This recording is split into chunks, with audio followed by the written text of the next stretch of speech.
افتخار محمد چودھری کے بعد جسٹس ناصر الملک، جسٹس تصدق حسین جیلانی، جسٹس جواد ایس خواجہ، جسٹس ثاقب نثار، جسٹس آصف سعید کھوسہ، جسٹس گلزار، جسٹس عمر عطا بندیال، کسی ایک چیف جسٹس نے اس کیس کی سماعت نہیں کی، کسی ایک چیف جسٹس نے اس ریفرنس کو ہاتھ لگانے کی جرت نہیں کی اور توفیق نہیں کی کہ اس ریفرنس کی سماعت کی جائے۔ Justice Qazi Faez Isa is one of the most upright judge in the judicial history of Pakistan کہ اس شخص کو یہ اعزاز جاتا ہے کہ اس نے بطور chief justice of Pakistan supreme court میں جو زیر التوا بھٹو ریفرنس تھا اس پر سپریم کورٹ کا ایک لارجر بینچ بنایا، 9 رکنی لارجر بینچ۔ جس 9 رکنی لارجر بینچ نے یہ فیصلہ دیا کہ بھٹو کو صاف اور شفاف ٹرائل کا موقع نہیں ملا، بھٹو کو جو قتل کیا گیا، بھٹو کا یہ قتل ہی تھا نا، انہوں نے کہا کہ it was a judicial murder, یہ ایک عدالتی قتل تھا جس میں خود سپریم کورٹ آف پاکستان ملوث تھی، پاکستان کی عدالت عظمیٰ ملوث تھی۔ پاکستان کی عدالت عظمیٰ کا یہ آرڈر تھا کہ بھٹو کو پھانسی کے پھندے پر لٹکا دو۔ جسٹس قاضی فائز عیسیٰ نے اس کیس میں لکھا، انہوں نے لکھا کہ it was a judicial murder, یہ ایک عدالتی قتل تھا، اور ہم نے پاکستان کی تاریخ کو کیسے ہم نے داغدار کیا کہ ہمارے وہ جو 4 جرنیل تھے جنہوں نے اس ملک میں مارشل لا قائم کیا، مارشل لا کی حکومت قائم کی، ان جرنیلوں کا آج تک ہم احتساب نہیں کر سکے۔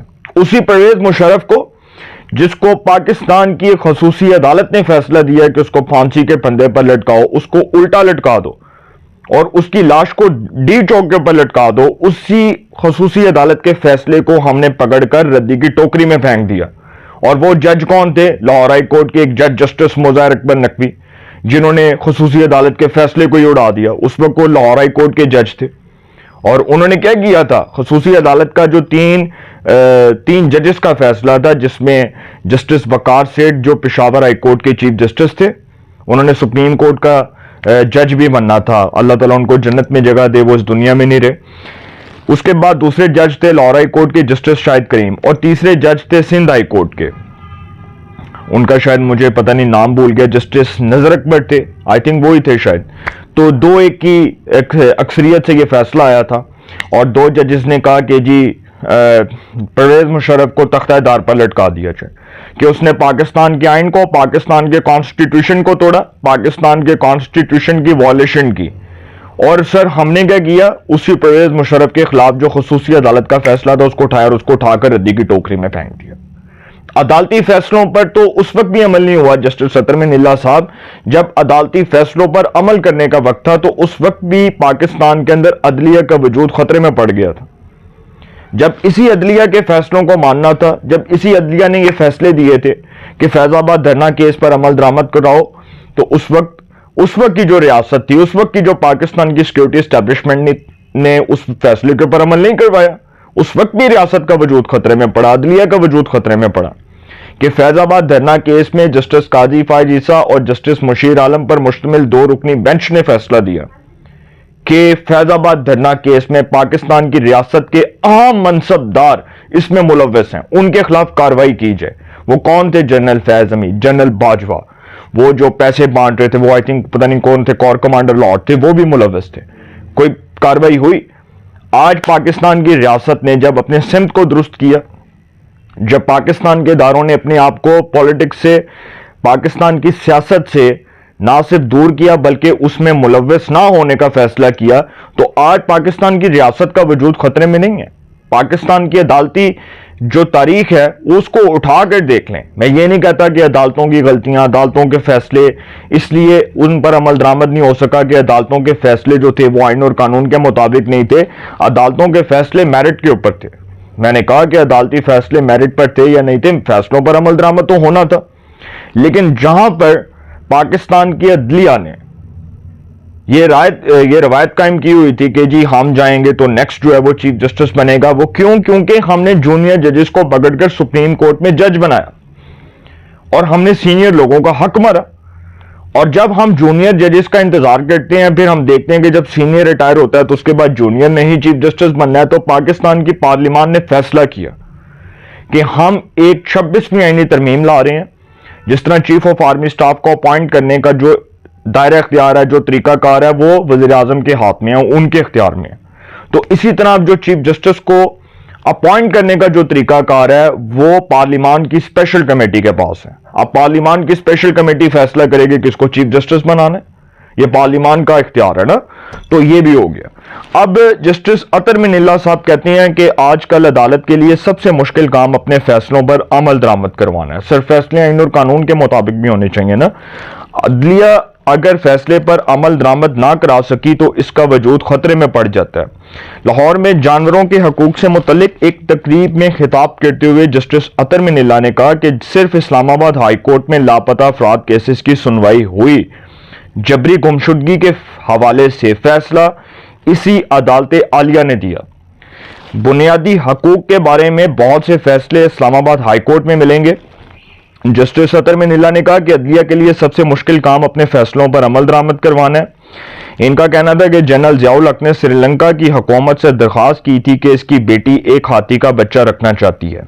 ہاتھی بھی ہمارے انسانوں کی طرح بہت ایموشنل ہوتے ہیں.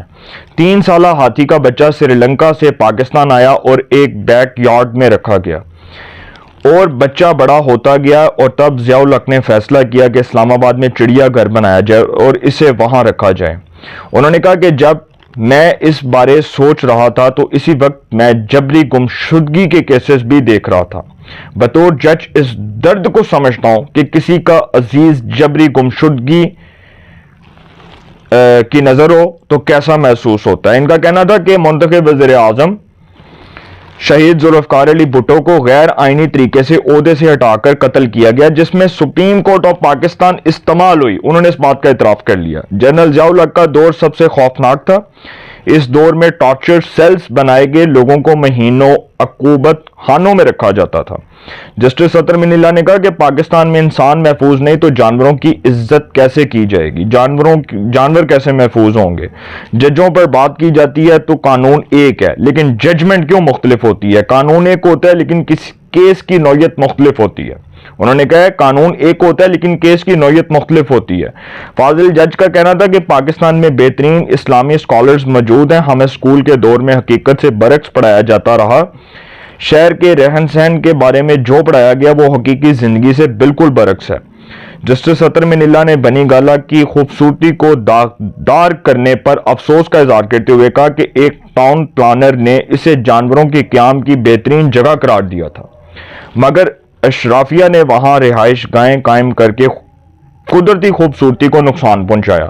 اذان ہو رہی ہے. یہ جسٹس اطہر من اللہ صاحب نے باتیں کی, بڑی امپورٹنٹ ہیں. کسی حوالے سے انہوں نے اعتراف کر لیا کہ پاکستان کی عدالت عظمیٰ سپریم کورٹ منتخب وزیر اعظم کے قتل میں ملوث تھی.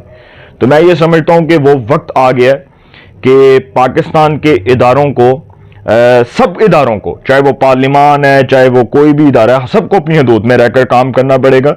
اور دیر آئے درست آئے, لیکن فیصلہ جو بھی تھا بھٹو کے قتل کا, آج سپریم کورٹ کو اس بات پر افسوس ہے کہ ہم منتخب وزیر اعظم کے قتل میں ہماری اسی عدالت عظمیٰ نے نہ صرف ملوث ہو کر بہت بڑی غلطی کی بلکہ اپنے اوپر جو سیاہ دھبا لگوایا تھا وہ ہمیشہ کے لیے اب ہمیں پچھتاوا دے گا. تو سر جسٹس قاضی فائز عیسیٰ کو سلام پیش کریں جنہوں نے پاکستان کی عدلیہ کی تاریخ میں اس عدلیہ کی تاریخ میں کٹہرے کے اندر ان ججز کو کھڑا کر دیا جن ججز نے پاکستان کی جمہوریت کو نہ صرف نقصان پہنچایا بلکہ ناقابل تلافی نقصان پہنچایا.